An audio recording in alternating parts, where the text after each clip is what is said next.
নতুন নতুন tips video তথ্য পেতে আমাদের চ্যানেলটি সাবস্ক্রাইব করে বেল আইকনটি অন করে রাখুন। Hello everyone, this is Pampa. Welcome back to Pampa stars. আজ আপনাদের মাঝে নিয়ে আসলাম ক্লিনিং একটি টিপস।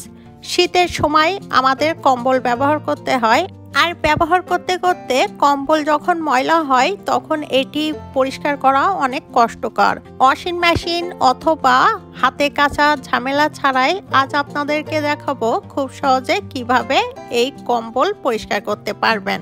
কোনো রকম কষ্ট ছাড়াই মাত্র 5 মিনিটের মধ্যে আপনি এই ভারী মোটা কম্বল পরিষ্কার ঝকঝকে করতে পারবেন। একই সাথে 2-3টি ভারী মোটা কম্বল অথবা সোয়েটার ডিপ ক্লিন করতে পারবেন। কাছাকাছি অথবা রৌদ্র শুকানো ঝামেলা ছাড়াই খুব সহজে আপনার যে কোনো ভারী মোটা কম্বল খুব সহজেই পরিষ্কার করে নিতে পারবেন এই পদ্ধতিতে। কম্বল পরিষ্কার করতে আমাদের লাগবে মাত্র 3টি উপাদান, আর এই 3টি উপাদান আমাদের হাতের কাছেই থাকে। এইখানে আমাদের লাগবে শ্যাম্পু, এরপর আমাদের লাগবে ডিটারজেন্ট, যে ডিটারজেন্ট দিয়ে আমরা রেগুলারভাবে কাপড় চোপড় পরিষ্কার করি। এরপর আমাদের লাগবে ব্লিচ। ব্লিচ যদি না থাকে সেক্ষেত্রে আপনারা ডেটল ব্যবহার করতে পারেন, এটি অ্যান্টিসেপটিক হিসাবে কাজ করবে।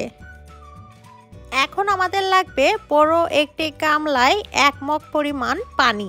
দেখুন এখানে হালকা গরম পানি একটি গামলার মধ্যে নিয়ে নিলাম। এরপর দিয়ে দিচ্ছি ডিটারজেন্ট, এইখানে আধা কাপ পরিমাণ ডিটারজেন্ট দিয়ে দিচ্ছি। দেখুন এখন খুব ভালোভাবে মিক্স করতে হবে। এরপর যে উপাদানটি লাগবে ব্লিচ, এখানে দেখুন 1 টেবিল চামচ পরিমাণ ব্লিচ দিয়ে দিচ্ছি। ব্লিচ খুবই সামান্য পরিমাণে দিতে হবে। এখন খুব ভালোভাবে মিক্স করে নিচ্ছি। এইখানে ব্লিচের পরিবর্তে আপনি ডেটলও ব্যবহার করতে পারেন। ডেটল দিবেন পরিমাণ মতো, আর ডেটল দিলে অ্যান্টিসেপটিক হিসাবে কাজ করবে, এতে করে জীবাণু খুব সহজেই দূর হবে। এখন দিয়ে দিচ্ছি 1 টেবিল চামচ পরিমাণ শ্যাম্পু। যে কোনো শ্যাম্পু এখানে ব্যবহার করতে পারেন, আপনার ব্যবহৃত যে কোনো শ্যাম্পু দিয়ে দিবেন। এখানে 1 টেবিল চামচ পরিমাণ শ্যাম্পু দিয়ে দিচ্ছি, আর এই শ্যাম্পু দেওয়ার ফলে এর থেকে সুন্দর একটি ঘ্রাণ বাইর হবে। এখন একটি বড় স্প্রে বোতলে এই পানি ভরে নিব।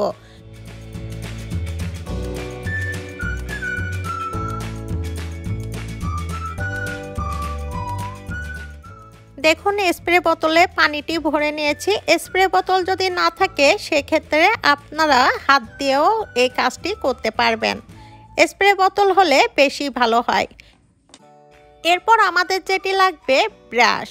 এখানে এই ব্রাশটি দেখুন, এটি দিয়েই কিন্তু পরিষ্কার করতে হবে।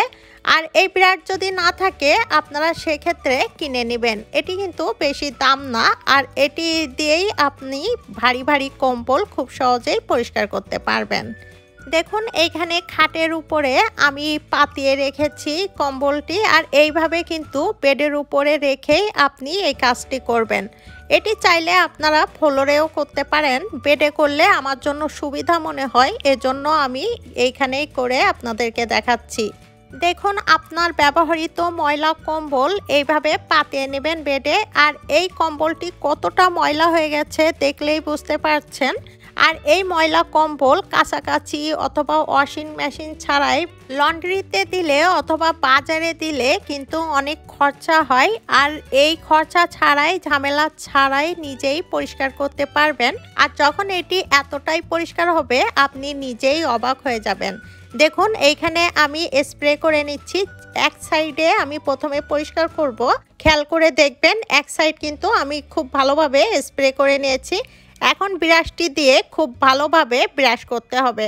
আমি আপনাদেরকে দেখাচ্ছি, দেখুন এমন উল্টাভাবেই পরিষ্কার করবেন। যেভাবে আমি ব্রাশ করছি দেখুন উল্টাভাবে ব্রাশ করার জন্য চেষ্টা করবেন, এতে করে ময়লাগুলো উঠে যাবে। ব্রাশ দিয়ে পরিষ্কার করলে কি হয়, কম্বলের মধ্যে যে ময়লাগুলো থাকে ডাস্টগুলো খুব সহজে ব্রাশের সাথে উঠে যায়। খুব ক্লোজ করে দেখাচ্ছি, দেখলেই বুঝতে পারবেন আমি কিভাবে পরিষ্কার করছি। দেখুন উল্টাভাবে পরিষ্কার করে তারপরে সোজা করে পরিষ্কার করে নেবেন। এক সাইড পরিষ্কার করা হয়ে গেছে, আমি আরেক পাশে চলে আসলাম। আবার এইভাবে স্প্রে করব আর এই সেম ভাবে পরিষ্কার করব। উল্টাভাবে এইভাবে পরিষ্কার করবেন ব্রাশ দিয়ে, আর উল্টাভাবে এইভাবে 1-2 বার ব্রাশ যদি করেন দেখবেন ময়লাগুলো খুব সহজে চলে আসবে ব্রাশের মধ্যে। আমি কিন্তু একটু পর পর ব্রাশটিও পরিষ্কার করছি, পানি দিয়ে ধুয়ে নিচ্ছি আলাদা একটি গামলাতে। এটি আর দেখালাম না, ভিডিওটি লম্বা হয়ে যাবে। এইভাবে আপনারা পরিষ্কার করে নেবেন। দেখুন এইভাবে আমি উল্টে পাল্টে খুব ভালোভাবে এক সাইডে পরিষ্কার করে নিচ্ছি, আর যে সাইড পরিষ্কার করা হয়ে গেছে সেই সাইডটি ভাঁজ করে রেখেছি। দেখুন এইভাবে আমি এক সাইড পরিষ্কার করে নিচ্ছি ইজিলি, আর বেডের উপরে এইভাবে পাতিয়ে পরিষ্কার করলে খুবই ইজি হয়। 2 থেকে 3 বার উল্টে এইভাবে ব্রাশ করলেই কিন্তু পরিষ্কার হয়ে যাচ্ছে, আর পরিষ্কারটি কিন্তু ভিতর থেকেই হচ্ছে, ভিতরের ময়লাগুলো কিন্তু ব্রাশের সাথে আটকে যাচ্ছে। আর একটু পর পর এই ব্রাশটি ধুয়ে নেবেন, একটি গামলায় পানি রাখবেন পাশে, আর এই সেম ভাবে স্প্রে করবেন আর এইভাবে উল্টে উল্টে ব্রাশ করে নেবেন। দেখুন কতটা পরিষ্কার হয়ে যাচ্ছে, সাদা ধবধবে হয়ে গেছে এই সাইডটা। আপনারা দেখলেই বুঝতে পারছেন কোনো রকম কাছাকাছি ঝামেলা ছাড়াই এই কম্বল খুব সহজে পরিষ্কার করতে পারবেন, একসাথে 2-3টি কম্বল। এখন আমি কিন্তু এক সাইড খুব ভালোভাবে পরিষ্কার করে নিয়েছি দেখুন। আর এই কম্বলের ভিতরে যে ময়লাগুলো থাকে এতে করে কিন্তু অনেকের অ্যালার্জির প্রবলেম হয়, আর এই ব্রাশ দিয়ে যদি পরিষ্কার করেন ডিপলি পরিষ্কার হয়, এতে করে কিন্তু অ্যালার্জির আর সমস্যাই হয় না। এখন আমার এক সাইড পরিষ্কার করা হয়ে গেছে, এখন অন্য পাশে আমি উল্টে নিচ্ছি দেখুন। এখন অপর পিঠ খুব ভালোভাবে পরিষ্কার করে নিব, এইভাবে স্প্রে করব আর ব্রাশ দিয়ে সেম ওয়েতে পরিষ্কার করব। এইভাবে আপনারা এক পাশ পরিষ্কার করে নেবেন, তারপরে বেডের উপরে আর এক পাশ দিয়ে উল্টিয়ে সেম ভাবে এইভাবে স্প্রে করবেন আর এইভাবে উল্টে উল্টে ব্রাশ করবেন। এই কাজটি করতে কিন্তু বেশি সময় লাগে না, 4 থেকে 5 মিনিটের মধ্যেই কিন্তু খুব সহজেই পরিষ্কার করা যায়। এই ব্রাশগুলো বাইরে থেকে কিনে রাখবেন আর সারা বছর জুড়ে ইজিলি পরিষ্কার করে নেবেন কম্বল। দেখুন আপনাদেরকে দেখাচ্ছি ময়লাটি কিভাবে আটকে থাকে ব্রাশের মধ্যে, দেখলেই বুঝতে পারছেন। এখন এটি আমি ধুয়ে পরিষ্কার করে নিব, আবার এই সেম ওয়েতে পরিষ্কার করব। এইভাবে দেখুন খুব সহজেই কিন্তু আমি 2 পাশ পরিষ্কার করে নিয়েছি। এখন আমি আপনাদেরকে দেখাচ্ছি দেখুন ক্লোজভাবে কতটা পরিষ্কার হয়ে গেছে কম্বল, আর ভিতরে যে ময়লাগুলো ডাস্ট ছিল সেগুলো কিন্তু খুব সহজে পরিষ্কার হয়ে গেছে। এই কম্বল পরিষ্কার করার পরে রোদ্রে শুকাতে দিবেন, দেখবেন 1 ঘন্টার মধ্যে টানা রোদে দিলে শুকিয়ে যাবে আর খুব সহজেই পরিষ্কার ধবধবে হয়ে যাবে। কোনো রকম কাছাকাছি ওয়াশিং মেশিন কষ্ট ছাড়াই আপনি এই কাজটি খুব সহজে করতে পারবেন। একই পদ্ধতিতে আপনার ভারী উলের সোয়েটার অথবা কোট খুব সহজেই সেম ওয়েতে পরিষ্কার করে নিতে পারবেন। দেখুন এই কম্বলটি কিন্তু আমি রোদ্রে শুকিয়ে আবার আপনাদেরকে পাতিয়ে দেখাচ্ছি, দেখুন কতটা পরিষ্কার হয়ে গেছে, আপনারা নিজেরাই দেখতে পাচ্ছেন। কোনো রকম কষ্ট ছাড়াই খুব সহজে এই কাজটি আপনারা করতে পারবেন।